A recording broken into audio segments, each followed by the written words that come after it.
Can you buy and sell a house at the same time in Boerne, Texas? Short answer is yes, but here's what you need to know first. This is a super common question we get, and with good reason. You need to sell your current home in order to fund your next purchase, but you also don't want to end up homeless. Is it doable? Yes, but you need a plan before you start home searching. Solution number 1 is a contingent offer. This means you are not obligated to buy the home, the dream home you've just found, unless your current home sells. However, I can tell you as a listing agent, if we get an offer and it's contingent and your home is not even on the market yet, that is not a very appealing offer for the seller. And likely we are not going to advise the seller to take your offer because our seller is missing out on X amount of days for you to get your home ready to list, to photograph, and to put on the market and see how the market reacts.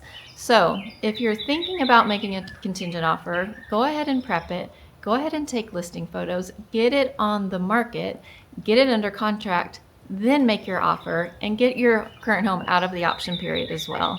Then you look a little bit better because you've got a solid buyer and you're not putting the seller at risk. One thing to note about contingent offers is in a fast-moving market, they're also not super appealing because they may not need to take a contingent offer. If they're getting lots of showings, good feedback, they're priced right, odds are they're going to probably get an offer. Could be cash, could be financing, whatever, but it won't be contingent upon that buyer having to sell their home first. So that all comes to play in your planning session with your agent before you start home shopping. So circling back to having a plan before you actually go shopping for your perfect home. To sum it up, do sellers take contingent offers?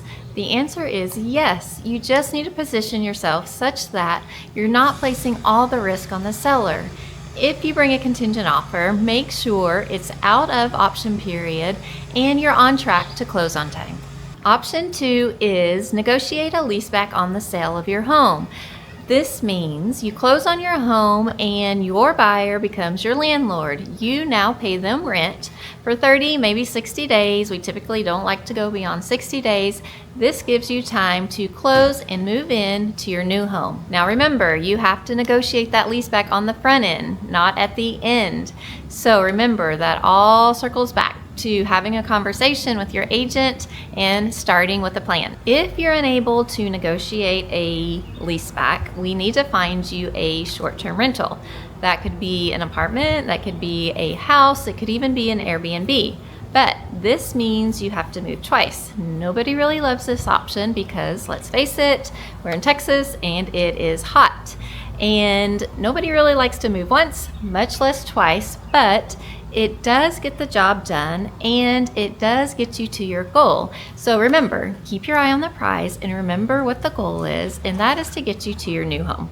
Option 3, again, nobody really loves this one either, but it works and it happens, is you could get a bridge loan, which would enable you to buy before you sell.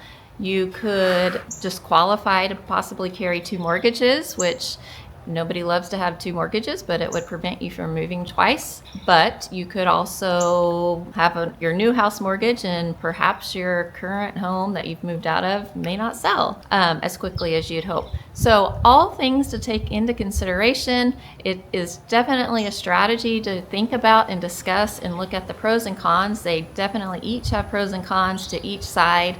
So can you buy and sell at the same time? And the answer is absolutely yes. But it all starts with a conversation and a plan and a good agent. There are so many things that happen behind the scenes between the 2 agents that are the buying and the selling side and the title company and the lenders that are involved that you can't afford to not have a good agent, and we're happy to help. So if you have any questions on any of that, where you should start, please reach out. Happy to help. Shoot me a text and we are happy to start that conversation with you.